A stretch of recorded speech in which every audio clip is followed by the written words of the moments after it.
Afternoon, everybody. Without further ado, I'd like to bring in the next session that promises a wide variety and spectrum of oculoplastic. I'd like to invite Dr. Ashok Grover to chair the session. Sir needs no introduction. He's an alumnus of the RP Center and he is the chairperson at his center, Vision Eye Center, and also a senior consultant at Ganga Hospital. With this, I'd like to invite Dr. Who's also an alumnus at RP Center and both of them have been instrumental in taking this subject forward in terms of teaching students as well. So the first speaker is a budding oculoplastic surgeon with a lot of promise, Dr. Rituja Thomas Grover. She is trained at Narayan Nethralaya and has also done a fellowship in oculoplastics at the same place. She'll be talking about a topic that essentially forms the backbone of surgical oculoplasty. She'll be discussing basics of sutures and suturing in oculoplastics. So I'd also request everybody to keep the questions till the end because we've already fallen short of 15 minutes. So we'll go ahead with the talks and we'll have all the questions and discussion towards the end.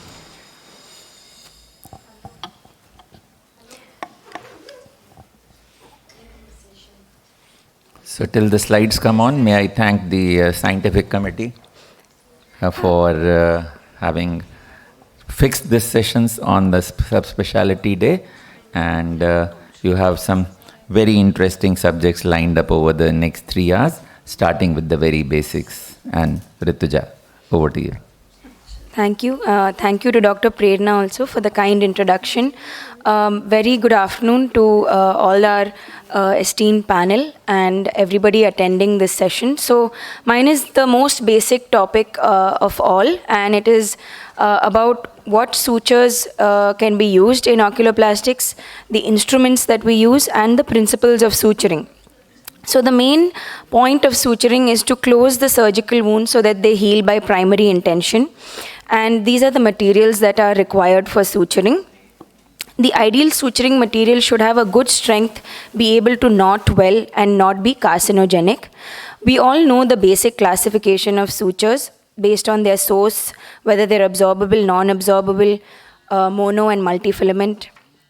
And these are the examples, and we're all aware of this. This is very basic. So the advantages of monofilament suture is that they have smooth surfaces and less trauma, but they can cause nicks or crimps, which can cause easy breakage. And the multifilament ones have good strength, and the only disadvantage is that they have more tissue trauma. So the body has a natural response to sutures, and the natural absorbable ones, they undergo proteolytic degradation with more of a tissue response. The synthetic absorbable ones undergo hydrolysis with a milder response, and the non-absorbable ones, they get walled off or encapsulated with an acellular response. So these are things which are very commonly used by oculoplastic surgeons, Vicryl, Prolene, nylon. And the suture sizes, 1-0 is being the largest and 11-0 being the finest. We don't generally use 11-0 in our oculoplastic practice. So Vicryl is probably one of the most commonly used, especially for the subcutaneous tissues. Many would like to use it for the skin as well, but that varies between surgeon to surgeon. Prolene again used mainly in the skin, nylon as well.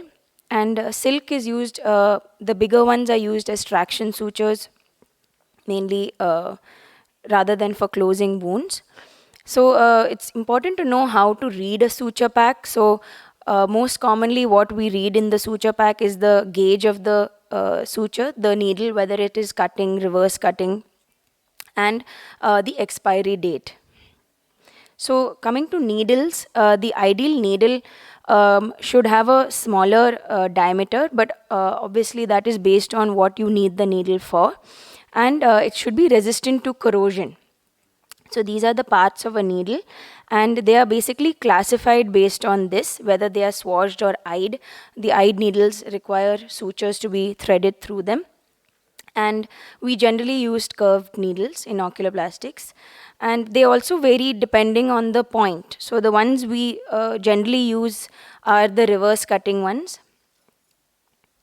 and the sutures should be of appropriate size. So that is based on the kind of incision that you have to close and how much tension is required. So the needle and the suture depends on that. And the instruments that we use are suture tying forceps, tooth forceps to hold skin and dermis, plain forceps sometimes to hold the suture itself, needle holders, Westcott scissors to cut the suture. So coming to the main point of this talk, that is principles of suturing. So one thing is that we should avoid retrieving the needle from the tissue by the tip of the needle, because that causes blunting of the needle tip, and with subsequent passes of the needle, it can cause more damage to the tissue than good. And the suture passes should be of equal depth on both the sides so as to oppose the wound well, and the needle should exit perpendicularly to the tissue surface. So this is how that looks. Another thing is the needle should be passed from the movable side to the non-movable side. So for example, while suturing grafts like this hard palate graft, it's better to move the needle from the conjunctiva to the graft rather than the other way around. And it's important to align the tissues well, so that eventually there is a elimination of dead space as well as you suture in layers, because when you remove tumors like this, they can cause a lot of dead space to be left behind, which can lead to accumulation of blood and serous fluid. The absorbable sutures that we use commonly are plain catgut, which is a good suture to use for something like a Fasinella Servet procedure, so for the conjunctiva, and this absorbs as well, so you need not remove it. And vicryl, the bigger vicryl sutures can be used for suturing the thigh, like in a fascia lata surgery. The smaller ones can be used to close DCR sutures. And non-absorbable sutures are silk and proline and nylon that we use. So here you can see how silk is being used to create a fornix, and proline and nylon are also used, the smaller ones, for closing skin and to give good subcuticular closure as well. And this is where you can see silk being used for traction as well as to close a tarsorrhaphy. And silk also has a very good tensile strength, so the thicker ones are used to approximate wounds at the lid margins. And special needle would be the large needles, which are again used in fornix formation and other places where you need periosteal bites to be taken, like a lateral tarsal strip. So these are larger needles which are much easier to pass through the periosteum. So this is the ideal suture placement. So with resulting in a slight eversion of the wound edge with the knot away from the line of incision, and thus the margins don't override. And to ensure a watertight closure, it's important that the length of the suture is equal to the distance between the sutures as well. So sometimes you can have a dog ear which may form. So when there is excess tissue left on one side, so that is how you lift up the tissue and remove that piece so that you can close the edges of the wound without causing a dog ear. And knot tying is another art. So the knot has three parts: the loop, the knot, and the ears of the knot, which is cut. And the traction should be maintained at one end of the suture to not only to prevent loosening, but also to not waste the suture. So you can push down one end so that the other end remains small. And extra throws do not actually add strength to a properly tied knot. However, extra throws are required in sutures like monofilament proline, where if you don't put extra knots, it can slip. So suture removal is generally done within 7 days, but you can alter it depending on the wound and the patient. Sometimes it's useful to give vitamin C supplements to patients to improve wound healing. So simple interrupted sutures, I'm sure everybody knows about, and continuous sutures as well. I'll just demonstrate it here. So if you can see on the model, that is a vicryl suture, 5-0, and you can see it is on either side of the wound. It's equal on both the sides, and the throws are taken and it is tied, and eventually the knot will be brought on one side of the wound. And you can see in this case we are just putting interrupted sutures. So this is good for closing conjunctiva. That is done with a vicryl suture itself. So that is a simple interrupted suture. Now this is for the continuous suture. So you can see it is taken at one end.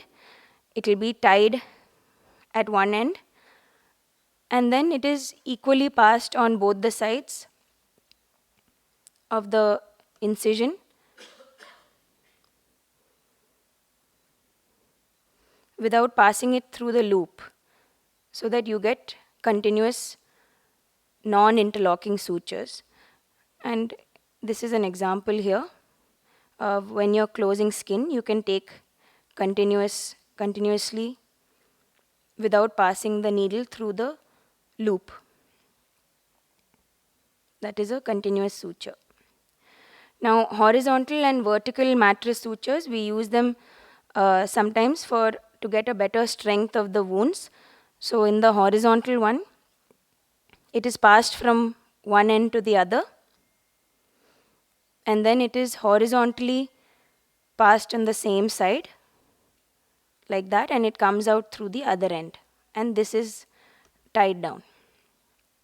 And in the vertical, it is taken from one end and then it goes to the other end, and it's vertical, so it comes back through this end, and it is tied in the end in which it was started.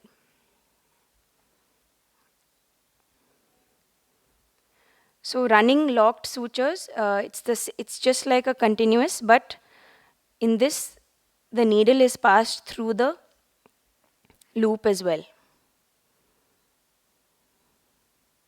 So here you can see it is pulled through and it is passed through the loop.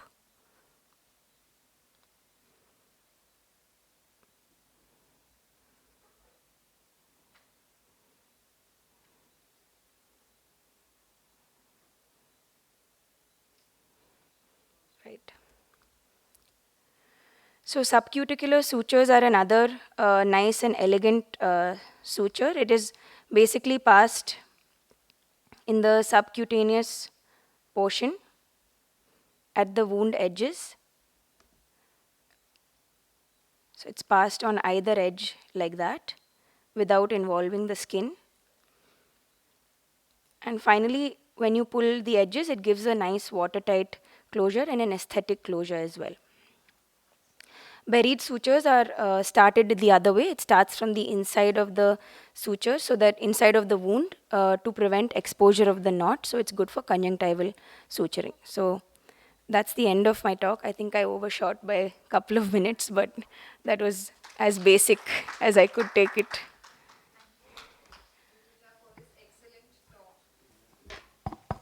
Next, I'd like to invite a close friend and a trailblazing oculoplastic surgeon of our generation, Dr. Akshay Nair. He's attached to the Advanced Eye Hospital and Aditya Jyot Eye Hospital. He's also an honorary consultant at Lokmanya Tilak Medical College and Hospital. So Akshay will be eyeballing all the implants and inserts in brief that we cover in oculoplastics. Over to you, Akshay. Thank you so much, Dr. Prerna, for that introduction. Yeah, I'll just take a brief second. We also have Dr. Shalu Bageja with us. She's also a senior oculoplasty consultant in Delhi.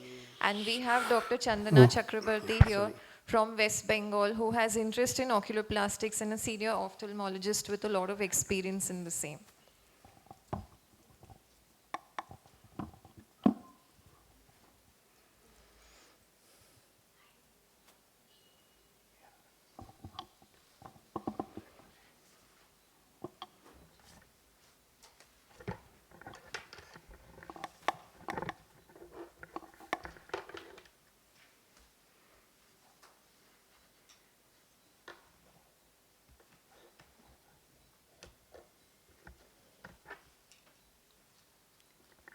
Excuse me. Thank you. Thank you. So I'll be speaking on implants and inserts in oculoplastic surgery. These are my financial disclosures. We have received lecture fees from Carl Zeiss Meditech, a few of which products will be shown in this presentation. So the aim and scope of this talk is to give a brief introduction with all the implants and inserts that we put in the eye, the eyelids, the socket, and the lacrimal system. Essentially the simple and common oculoplastic surgeries that every general ophthalmologist may have to perform. And when do we use these implants? Now a lot of these surgeries can be done with or without these implants. And therefore, it's important to know what scenarios do we actually use them. Say, for example, a DCR stent. When do we need to put it? When do we need to remove it? So I'll categorize this talk into three sections, which is eyelid surgery, lacrimal surgery, and orbital surgery, and cover these implants on the level of the material that it basically is made of, the indications where we have to implant them, some complications, and other important things that we need to know. What I will not be covering in this talk is trauma and patient-specific implants, because these, I believe, are a completely different advanced level of implants that may not be within the scope of this topic. So in ptosis, typically, of course, we know there's a Fastenal Asservat, a levator type surgeries, and conjunctival Mueller's muscle resection, and the tarsofrontalis sling, which is where our implant comes in. Now a sling is performed to harness the action of the frontalis muscle to elevate the eyelid, and hence the name tarsofrontalis sling. Now, what categorizes a good material to be used as a sling? It has to be available. It has to be biocompatible. You do not want adverse reactions to the material being used. It has to be reversible and adjustable. Children, especially when these patients are operated at a young age, tend to grow. There can be a loosening of the sling, and therefore you have to be able to adjust it, and it has to be flexible. Non-biodegradable, because then the effect is lost. Ease of handling, and biointegrable makes the surgery long-lasting. And of all these materials that are commonly used, the most important one being silicone. Now, if we go back to that checklist and see how silicone performs, apart from being biointegrable, which is a good thing, apart from not being biointegrable, which is a good thing for silicone, this literally ticks all the boxes. And you can see it usually is available swaged on the needle, two needles with a silicone sleeve. A lot of surgeons can also prefer to snip the silicone sling into two and use one for each eye, although each silicone sling unit is meant to be used in one eye. The indications, the most common being severe ptosis and poor levator function. Other indications could include Marcus-Gunn jaw winking phenomenon.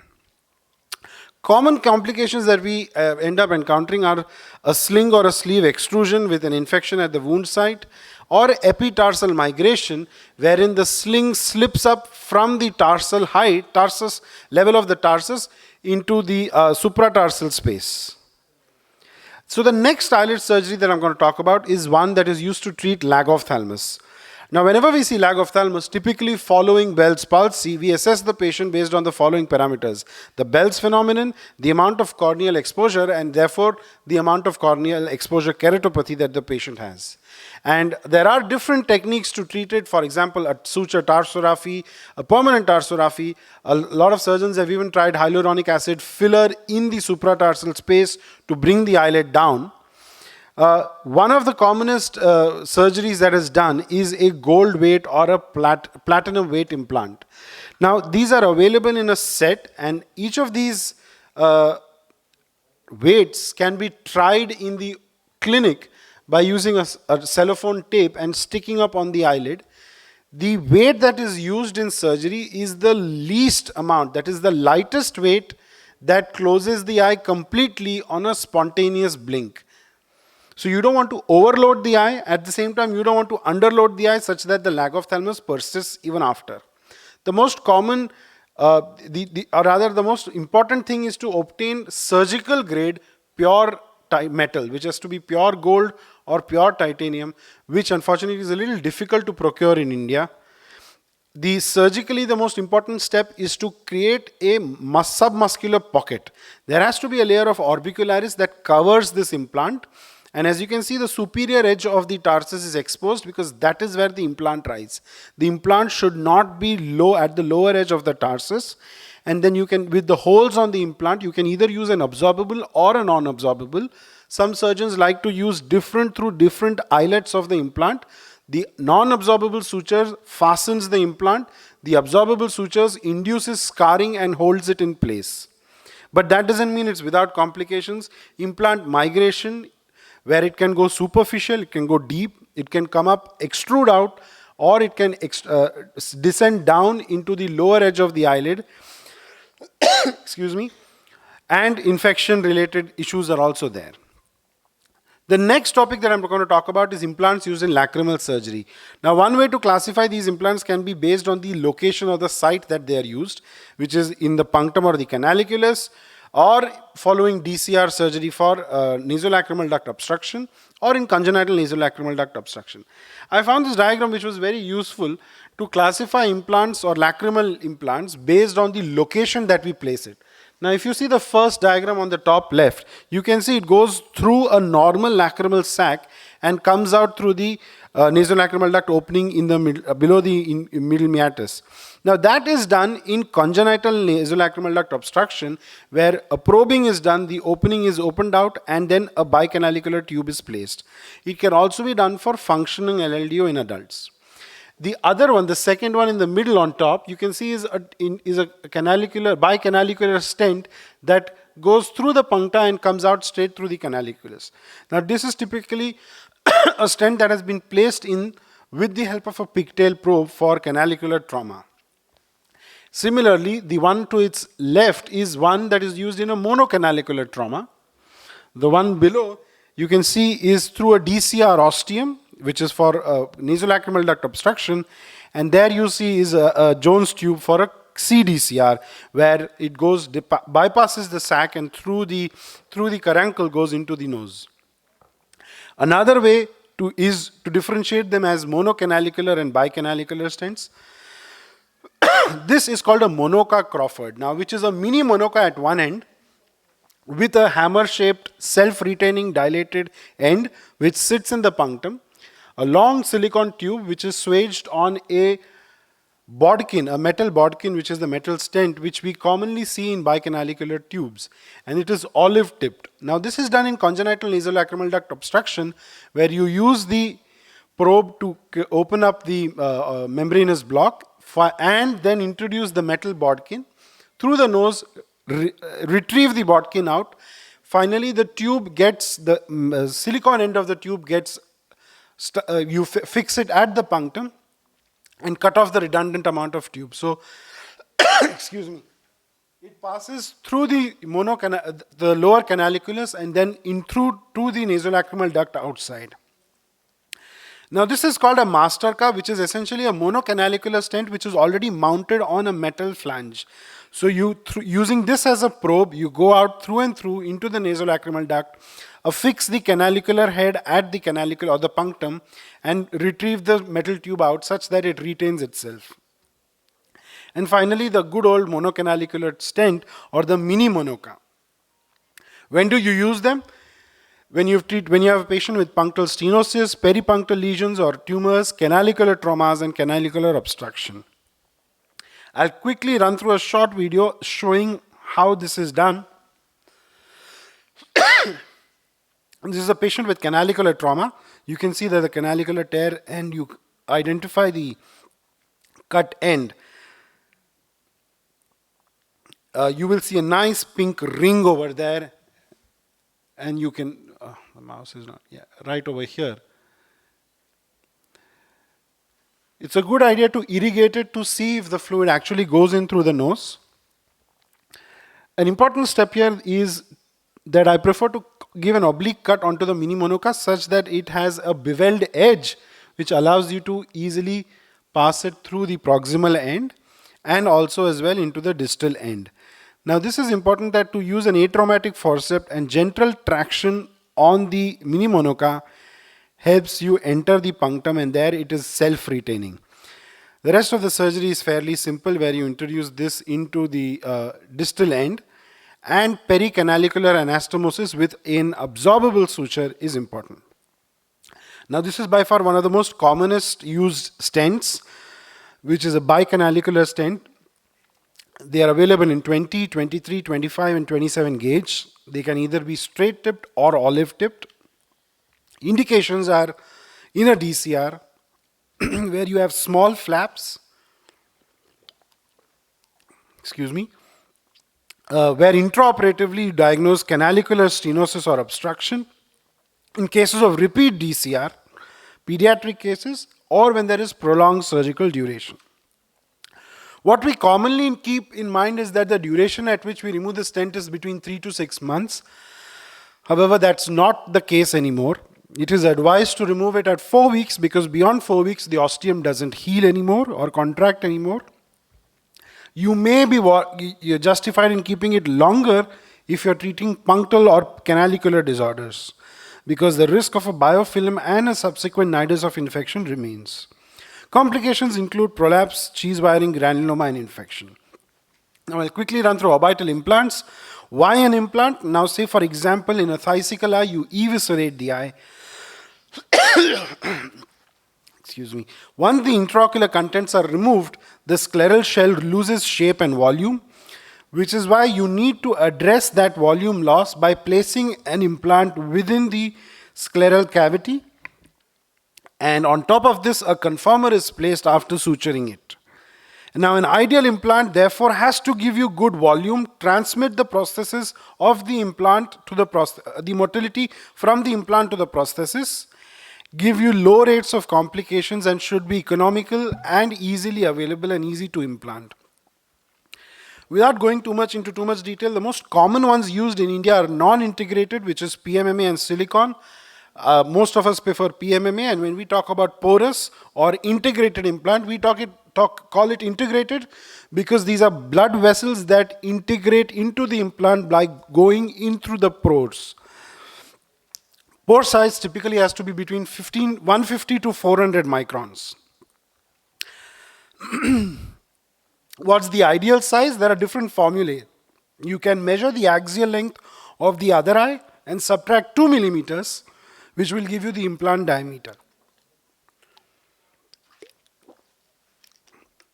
The other option is to use a sizer intraoperatively to know which is the ideal size for the implant. Complications are exposure, extrusion and migration. It is better not to place an implant than to place a very small implant. A small implant like a size 14 or a 16 serves absolutely no purpose. You would rather do a secondary surgery and place a large implant later on than to put a small implant which really does not add volume or transmit any motility to the prosthesis.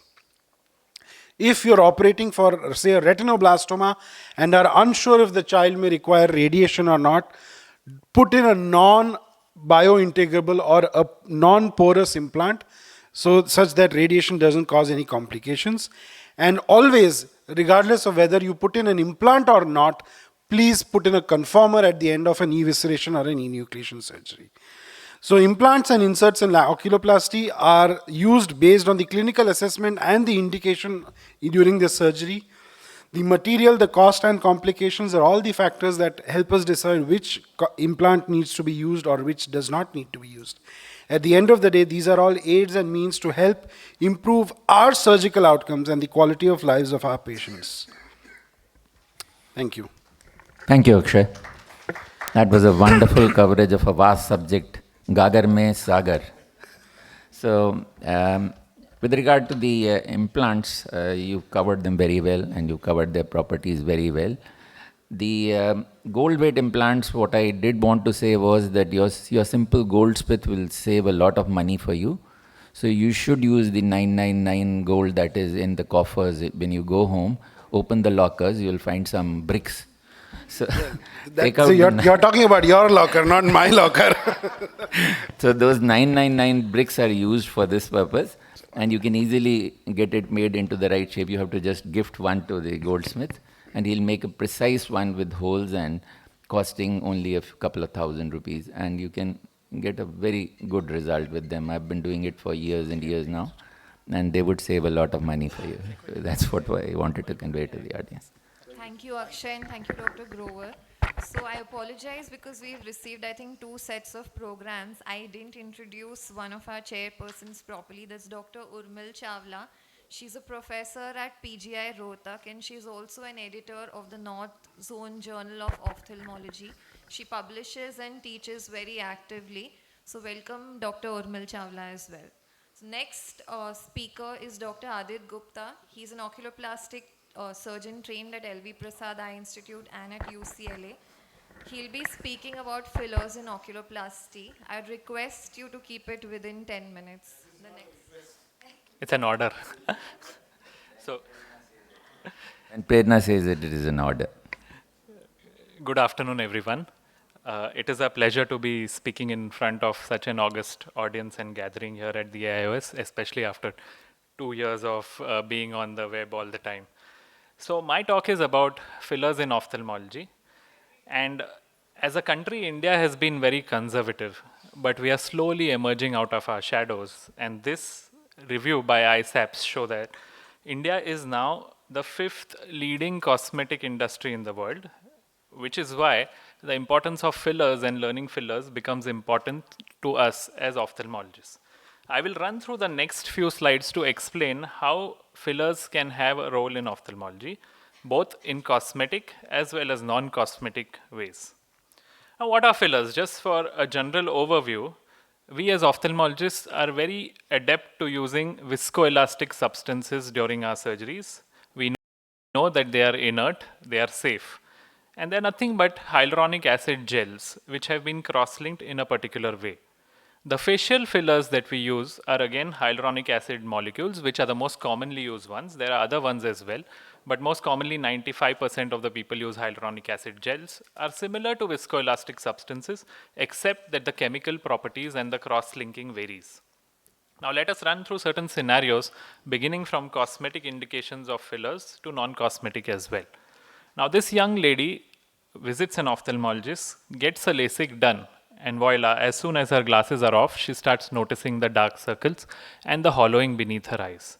Now these are the patients whom we can treat very well with hyaluronic acid gel fillers if these fillers injected at the right places at the right time can give wonderful results as seen here. For this, we need to know the anatomy of the eyelid hollows. There are 3 hollows around the eyelid. The most prominent one is called as the orbital rim hollow, which is medially also called as the tear trough hollow. The second is the septal confluence hollow, which is because of the orbicularis role. So the orbicularis muscle, because of constant contraction, can lead to a hollowing beneath the orbicularis area. And third, which is in the mid face, is the zygomatic hollow, which corresponds to the zygomatico-cutaneous ligament. Very commonly, we see patients in our practice, especially young patients who have these deep hollow-seated eyes. This is called as a tear trough deformity. The basis of this is mostly genetic. So if you ask them a leading history, you will know that their parents also have had deep-seated eyes. Secondly, we are also seeing these hollows very commonly because of lifestyle changes and lack of sleep. These hollows again can be treated by injecting hyaluronic acid gel in this particular area and concealing them. This is a result of the same lady. We can improve them by almost 50 to 60%. This is a small video clip showing how tear trough fillers are done. This is an OPD procedure. It takes around 10 to 15 minutes. And it is done under topical anesthesia. You don't have to take the patient in the operating room. You can either make the patient sit or recline at 30-degree angle. The corresponding video beneath shows, it's an ultrasound video showing the track of the needle. So these fillers are deposited in microboluses in the pre-periosteal plane. So it is to be on the bone, and then you mold them with your fingers so that they settle down at the right place. You have to be careful that you don't inject them in the fat, because that would cause ballooning of the fat and paradoxical inflation of the lower eyelid area.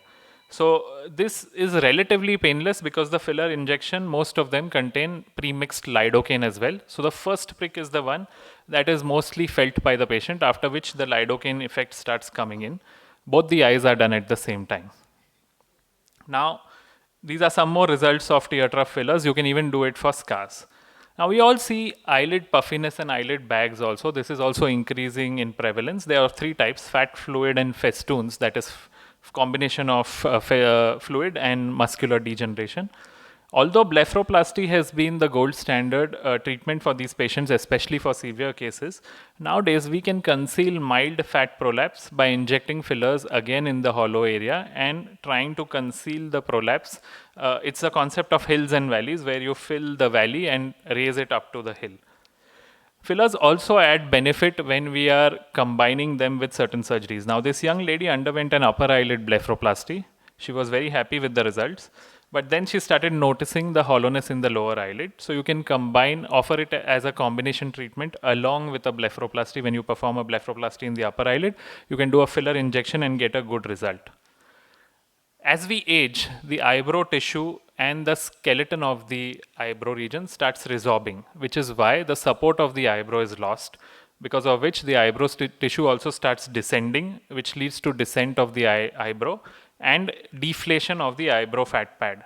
So we did this study when I was a fellow, where we injected fillers in the eyebrow tissue, especially hyaluronic acid gel, to inflate the eyebrow fat pad, which causes elevation in the eyebrow position. And in sometimes oriental patients, you can also hide sulcus deformities. So this is more commonly seen in oriental patients and Northeast Indian patients.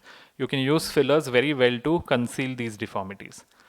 Coming to the functional as well as overlay of cosmetic indications of fillers, we see very commonly patients with thyroid eye disease in our practice. In thyroid eye disease, upper eyelid retraction is one of the commoner signs seen. And usually people say that we should not touch these patients till they enter into a quiescent phase of the disease. But some of these patients are really young and restless.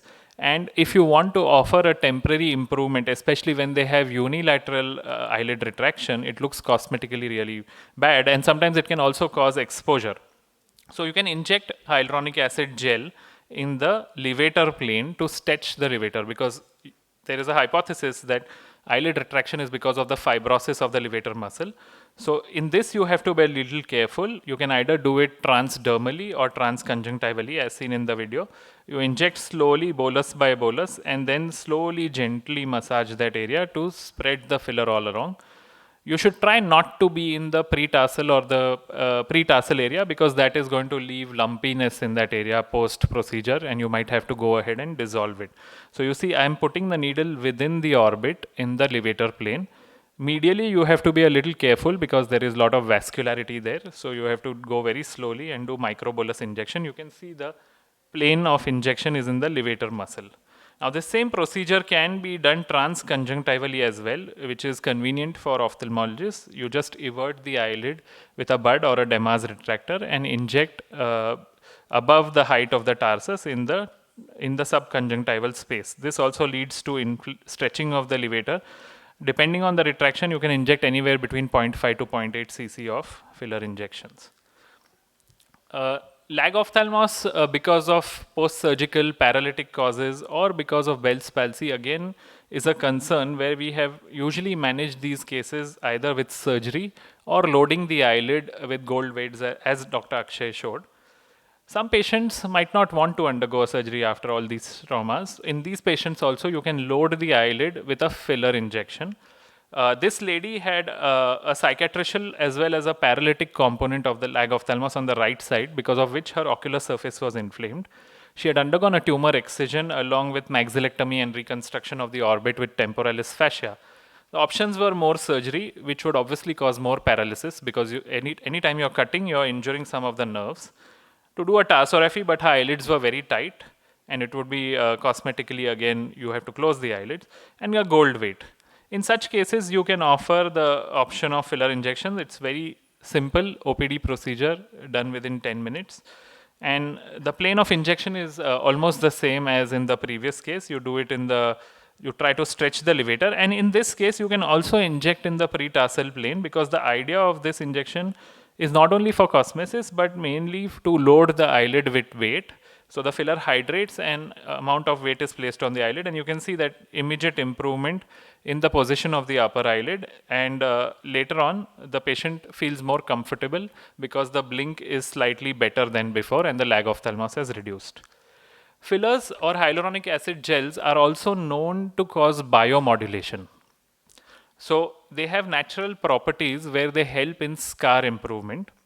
A lot of dermatologists inject fillers subdermally under scars to elevate the scar surface. We can use fillers for cicatricial ectropy on patients as well. Now, a patient who has undergone a trauma, you can see that the lower eyelid has ectropion and he has multiple scars on the eyebrow region as well. You can inject filler in the subdermal plane to stretch the tissues. So if you stretch the tissues, the filler can act as an artificial spacer. So instead of using a scleral graft right in the first go, if you stretch the tissue or use a filler, it can cause biomodulation as well and improvement in the shape and position of the eyelid. Obviously, if the shape of the eyelid is not up to the mark, you can go ahead with a surgery after you have bought time with the fillers. It helps in reducing the extent of surgery as well. Last but not the least, this is not an indication which would be advised every time, but these are just one-off cases. But just to complete the spectrum of fillers in ophthalmology, some patients come to you with post-traumatic enophthalmos or post-enucleation evisceration enophthalmos. Now, this young lady had a left eye enophthalmos. It is a pseudo-enophthalmos because her right eye is axial myopia. She has a power of -14, because of which the left eye looks small, but the left eye is a non-seeing eye. So in such cases, to symmetrize the eyes, you can inject filler in the orbit as well, in behind the cone of the muscles, and can get improvement. Now, the most important thing is that you have to make sure that you give local anesthesia, because filler injection in the orbit is very painful. It can cause compartment syndrome because it imbibes water and increases the intraorbital pressure. So sometimes you might have to go ahead and dissolve it a little bit as well. But it does offer benefit in some patients who have had severe or gross enophthalmos. Apart from this, I'd end my talk saying that there are multiple other indications of filler injections as well, as it has been tried in cases of congenital epiblepharon to avoid surgeries in very young people. Also in cases of Centurion syndrome to approximate the eyelid to the lacrimal lake, and henceforth and many more.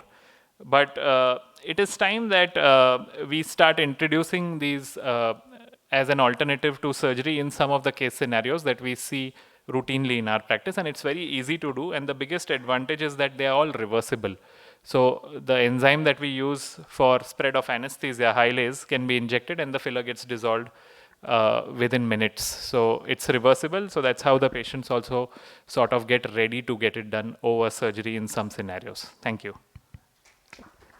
Thank you, Dr. Adit. That was a really very well described the uses of fillers. Just a quick question. Yes. How often have you needed to actually reverse it, and in what kind of conditions do you need to reverse it? So I've had one patient where I was injecting for enophthalmos, where the patient, I have a video also, but the patient developed a hematoma while I was injecting. So it turned, there was a bruise, and the patient started experiencing a lot of pain. So that was one condition where I reversed it. Secondly, hopefully no one has to reverse it in a cosmetic patient, but sometimes in cosmetic patients who have fluid retention, if by mistake you do a lot of fillers, they get more paradoxical enlargement of the fluid pockets. So in such cases also you might have to reverse it. Thirdly, if you are injecting for an eyelid retraction and you cause too much droopiness of the eyelid, you can inject and reverse a little bit of that droop as well. Yeah. And do you get many cases referred to you for dissolving, like sometimes the cosmetologist? Yes. So that has now, because of increased awareness, a lot of, especially when patients injected by cosmetologists or dermatologists, have ocular pain after filler, or if they, sometimes the nerve gets tingled because of the needle and they start getting periocular pains. So we get referrals for, but I have seen only one case of visual compromise after filler injection. But apart from that, it's mostly for non-specific symptoms. But it's good because the awareness is improving. Yeah, thanks. Thank you so much, Dr. Adit. Next, I'd like to invite Dr. Raksha Rao. Dr. Raksha Rao is a consultant of oculoplasty and ocular oncology at Narayan Nethralaya in Bangalore. She's done her fellowship at Center for Sight under the guidance of Dr. Santosh Honavar. Further, she's also studied under Dr. Carol Shields at Wills Eye Institute, consolidating her practice of retinoblastoma and intraocular tumors. So Dr. Raksha is the right person to speak about basic principles in ocular oncology.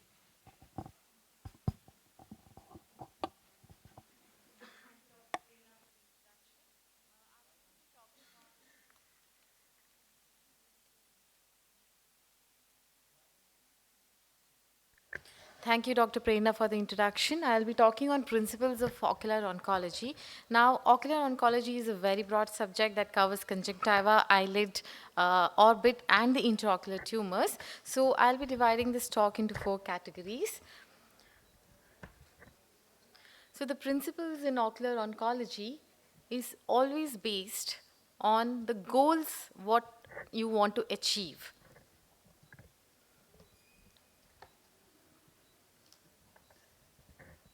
So as an ophthalmologist, your primary thing is to save vision. However, it is slightly modified as an ocular oncologist, where your first goal is to actually save life. Huh. Sorry for the technical glitch.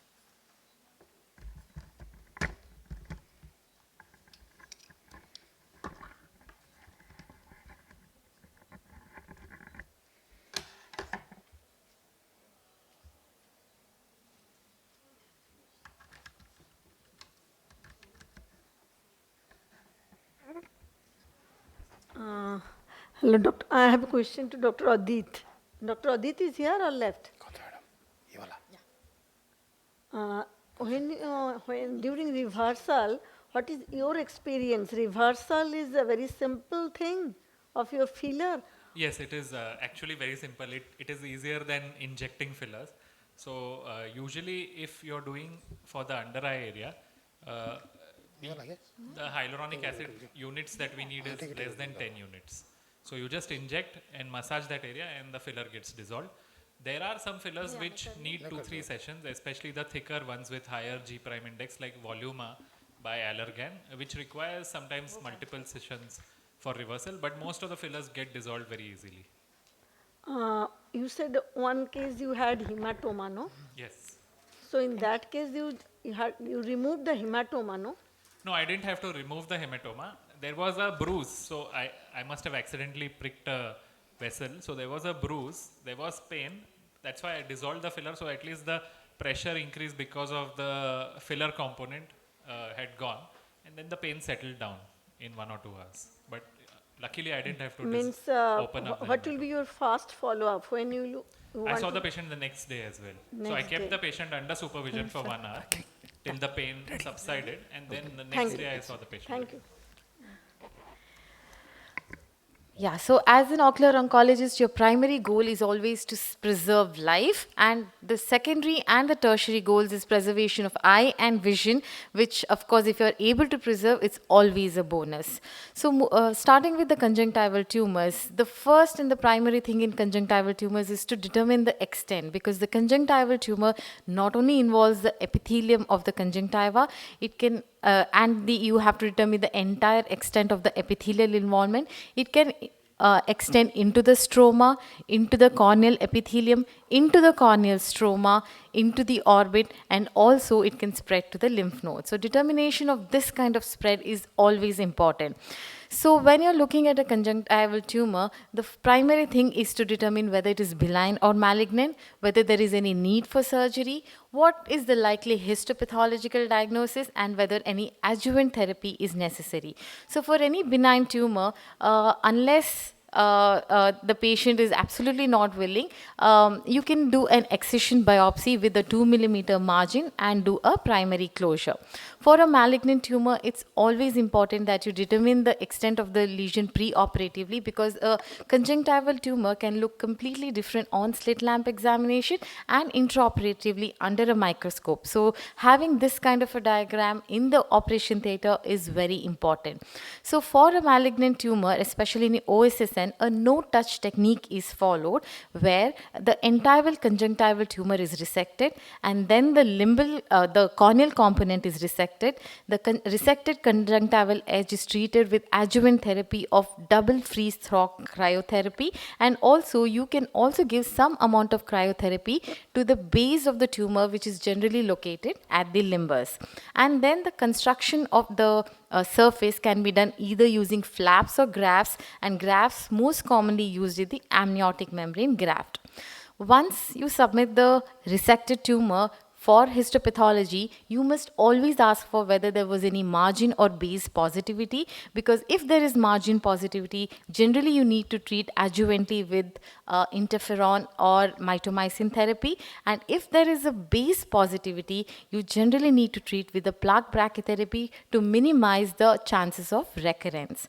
In contrast to ocular OSSN, a conjunctival melanoma is a purely surgical tumor, meaning once you have resected the tumor and if there is any base or any edge positivity, you never go back and do any cryotherapy or interferon or mitomycin therapy. You always go back and resect the positive margin so that the entire tumor conjunctival surface is absolutely rid of all melanoma cells. Moving on to eyelid tumors.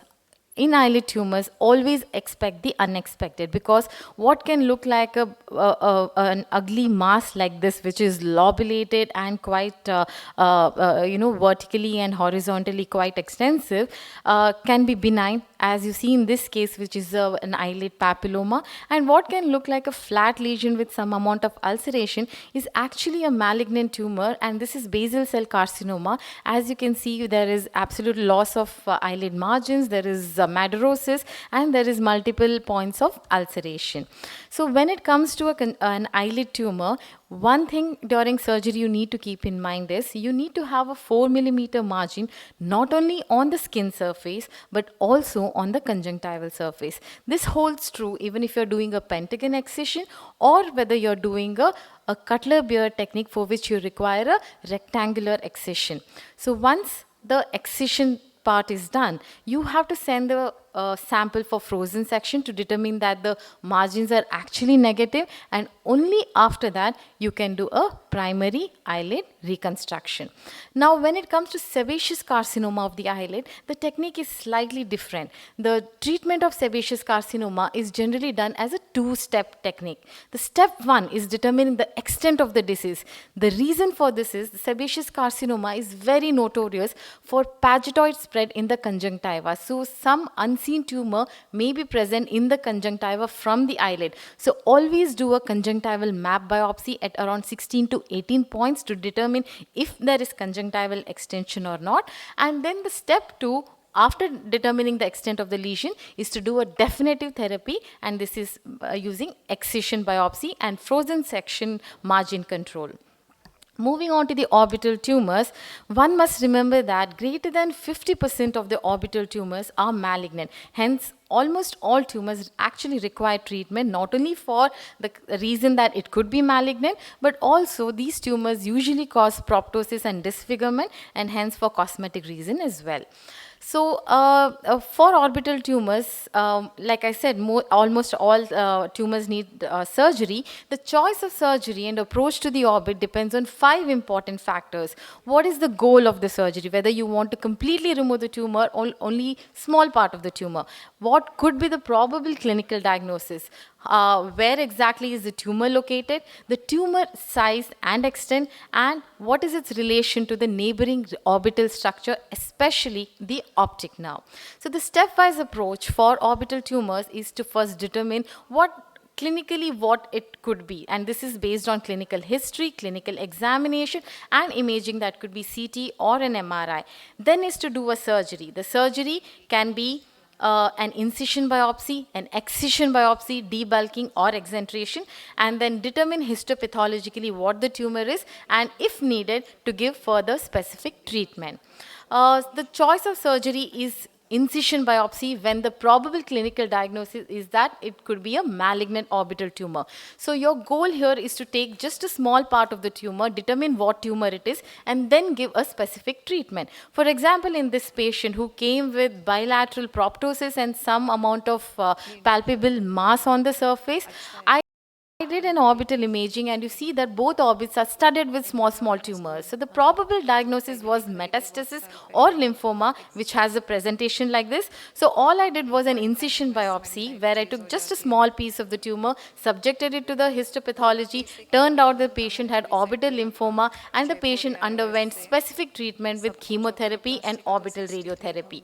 The choice is excision biopsy when you know it's a benign tumor and you can completely excise the tumor without harming the neighboring orbital structures. For example, this patient who came with the right proptosis underwent an MRI scan, and this tumor is a schwannoma, a neurolemoma, a benign tumor. So excision biopsy was done in this patient where the tumor was completely excised and the patient did well.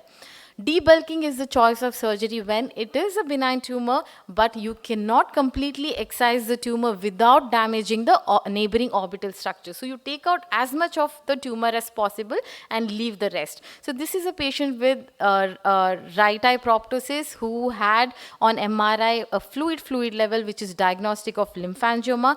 Now lymphangioma is a very irregularly placed mass within the orbit extraconal and intraconal space. It's impossible to excise the tumor completely. So you do debulking of the tumor as much as possible and treat the rest with a sclerosing agent like bleomycin, and the patient did well. Exenteration is the choice of surgery when the tumor has gone beyond the orbital structures and has extended into the cranial cavity, or it is beyond, the eye is beyond salvage. Okay, so you do exenteration not with an intention to save the eye, not with an intention to save the vision, but to save life, which is our primary goal. So as you see in this patient who had a malignant orbital tumor which turned out to be a choroidal melanoma with orbital extension, we completely did exenteration and the patient did well. Moving on to intraocular tumors, the tricky part about intraocular tumors is that the tumor is not available for biopsy. So you cannot determine whether it is a malignant or a benign tumor. But then most of the tumors have a definite characteristic, the color and the location, and of course there is always a history. So based on this you have to determine whether this is a malignant tumor or a benign tumor. And of course there is ancillary testing like FA, ICG, and OCT and ultrasound. Based on this, you can determine what the probable diagnosis could be. And whenever it is a malignant intraocular tumor, you must definitely treat the tumor with the principles attached to particular tumors such as choroidal melanoma, choroidal metastasis, retinoblastoma. Each have their own set of principles which is beyond the scope of this presentation. And a benign tumor which is not causing any harm to the patient in terms of vision or anything like that, you can just leave alone and observe. But a benign tumor which is likely to cause a problem to the patient, like retinal hemangioblastoma, which can cause exudates, it can cause CME, and it can cause deterioration of vision. Also, a retinal hemangioblastoma is associated a von Hippel-Lindau, which is a systemic syndrome. So such tumors definitely require to be treated and the patient need to be examined. Otherwise, a benign tumor, intraocular tumor that is not causing any visual affection for the patient, just leave it alone and do watchful monitoring. Thank you.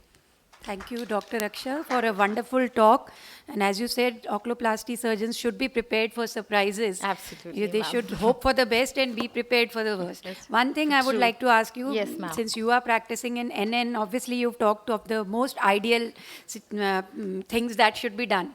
What about so many government hospitals in India who don't have frozen section facility also at times on the table? Yeah. So what would you suggest them? So yeah, what you can do is you can definitely do the excision therapy endoscopy and excision biopsy and subject it to histopathology, that you can don't be have to do primary closure at all. Wait for the histopathology after 7 days. When you get the histopathology, based on that, you can do the secondary closure. In the meantime, you have to be obviously very careful of the cornea to prevent exposure keratopathy. So lots of lubricants, lots of patching, and lots of advice to the patient.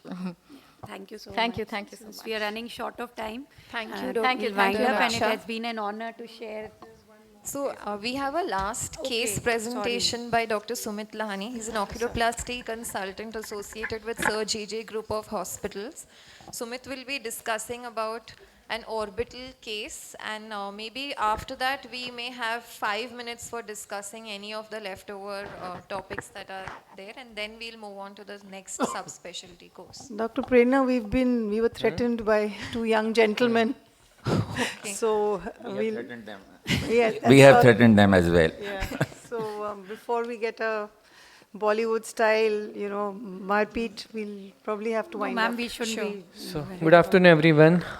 Thank you for the opportunity. I know we are running late. I will not take a lot of your time. So, this is a child, 9-year-old, who came to Dr. A with the history of fall and had some amount of proptosis in the right eye. And it was just a 24-hour presentation. Doctor got his imaging done, and then they realized that it is not something that he can manage and need to be referred to the specialist.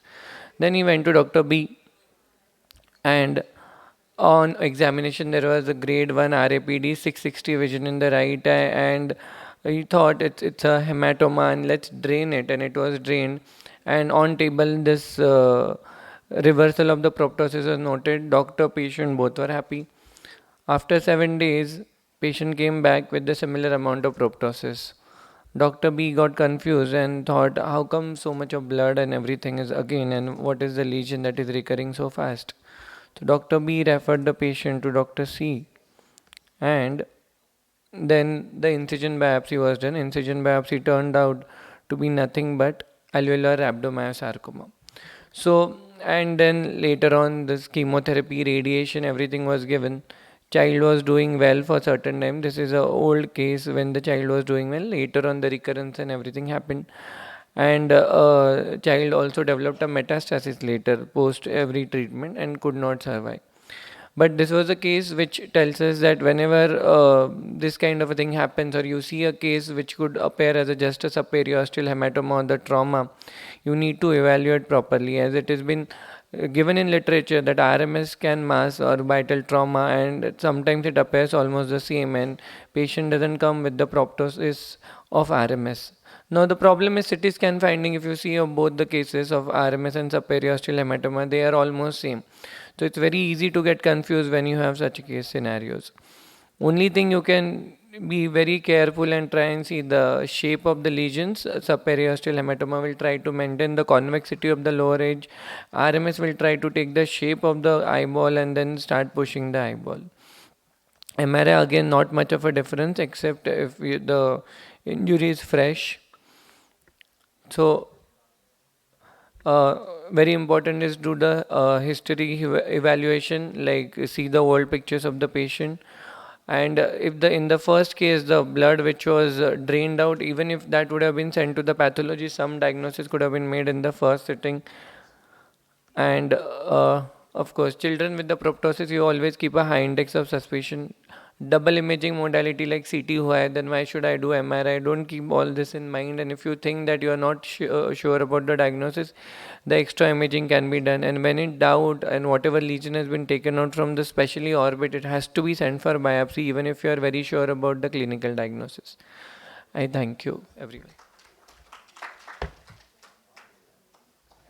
Thank you. That was a wonderful case which illustrated a lot of principles, and we would have loved to have the time to discuss that, but I think we should hand over to the next team. May I request the next team to please take over.